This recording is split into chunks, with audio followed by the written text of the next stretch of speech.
Le Wi-Fi est-il dangereux pour la santé? Est-ce que les ondes Wi-Fi provoquent le cancer? Est-ce que le Wi-Fi coupe le sommeil? Est-ce que le Wi-Fi donne des migraines, empêche de dormir et détruit notre santé mentale? On entend tout et son contraire sur le Wi-Fi sans savoir si c'est vraiment dangereux pour notre santé. Et pourtant, on s'en sert tous les jours, à la maison, au bureau, à l'hôtel, au restaurant, dans les écoles et même dans les hôpitaux. Dans tous ces lieux, nous sommes entourés 24 heures sur 24 d'appareils qui utilisent le Wi-Fi. Alors, est-ce que le Wi-Fi est un risque pour notre santé? Dans cette vidéo, on va lever le voile avec une réponse claire, avec des faits et pas uniquement des peurs. On va démystifier tout ça en 3 parties. Partie numéro 1, qu'est-ce que c'est exactement que les ondes Wi-Fi? Partie numéro 2, quels sont les risques liés aux ondes Wi-Fi? Et partie numéro 3, est-ce qu'il y a des précautions à prendre? On commence tout de suite avec qu'est-ce qu'une onde Wi-Fi? Pour comprendre le débat, il faut bien analyser ce qu'est exactement une onde Wi-Fi. Car le Wi-Fi fonctionne grâce à des ondes électromagnétiques. C'est de la même famille que la lumière visible, la radio, le Bluetooth.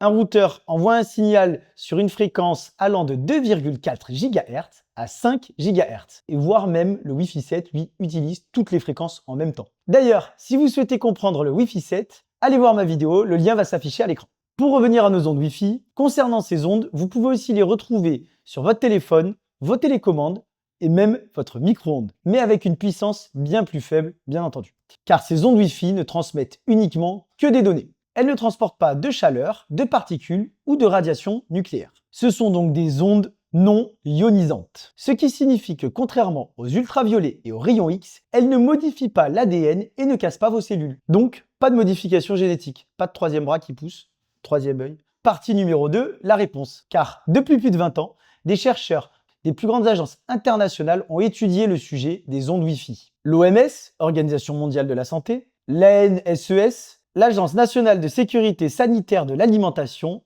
de l'environnement et du travail, il est costaud celui-là, ou l'INCIRP, qui est la Commission internationale de protection contre les rayonnements non ionisants, spécialisée dans les ondes Wi-Fi. Et bien toutes ces 3 agences, elles ont toutes mené des analyses indépendantes sur le sujet. Verdict, elles se sont toutes accordées à dire que à la puissance à laquelle le Wi-Fi est utilisé au quotidien, il n'y a aucun danger. Même à côté d'un routeur, l'exposition est 100 à 1000 fois inférieure au seuil réglementaire. Il n'existe aucune preuve sérieuse et solide comme quoi les ondes Wi-Fi provoquent le cancer. L'ANSES elle-même indique que le Wi-Fi n'a pas d'impact sur le sommeil, ce qui n'est pas le cas des écrans bleus qui ont eux un réel impact prouvé. Donc coupez plutôt vos téléphones avant de vous endormir plutôt que votre Wi-Fi. Selon vous, pour votre santé, est-ce que les ondes Wi-Fi sont plus dangereuses pour votre santé que l'écran bleu de votre iPhone avant de vous endormir? D'ailleurs, je serais aussi curieux de savoir en commentaire si vous avez l'habitude d'utiliser votre téléphone pour vous endormir ou si vous coupez les écrans 1 heure avant.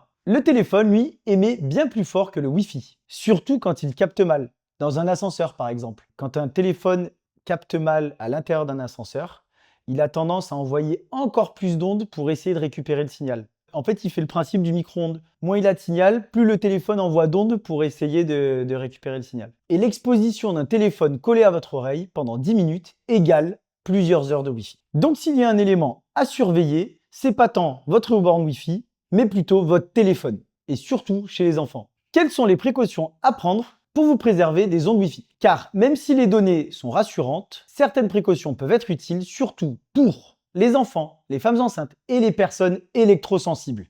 Précaution numéro 1, évitez de coller votre lit à votre borne Wi-Fi. Ne la mettez pas par exemple sur la table de chevet. Placez la borne Wi-Fi idéalement à 1,50 m du lit minimum ou dans une autre pièce. Utilisez le mode Wi-Fi Eco la nuit si votre borne le propose. Vous pouvez l'activer dans les paramètres sur certaines bornes Wi-Fi. En fait, certaines bornes Wi-Fi ont une option Wi-Fi Eco dans laquelle elles génèrent un peu moins d'ondes et qui peut être programmée pour être utilisée la nuit ou des périodes de faible utilisation du réseau Wi-Fi. Conseil numéro 3, faites des pauses digitales. Pensez à vous déconnecter des écrans au moins 30 minutes de temps en temps et surtout avant de dormir. Idéalement au moins 1 heure avant de dormir. Numéro 4, bien sélectionner l'emplacement de votre borne Wi-Fi. L'idéal est de la placer dans un endroit central en hauteur et pas dans un meuble collé au sol. Cela vous offrira une meilleure couverture et évitera une surexposition d'ondes dans la zone. Et si vous avez besoin d'une solution réseau sur mesure pour votre entreprise, retrouvez-nous via le lien en bas dans la description, wifil.fr. Wifil est une agence spécialisée dans le réseau Wi-Fi pour les professionnels. On vous trouve la meilleure solution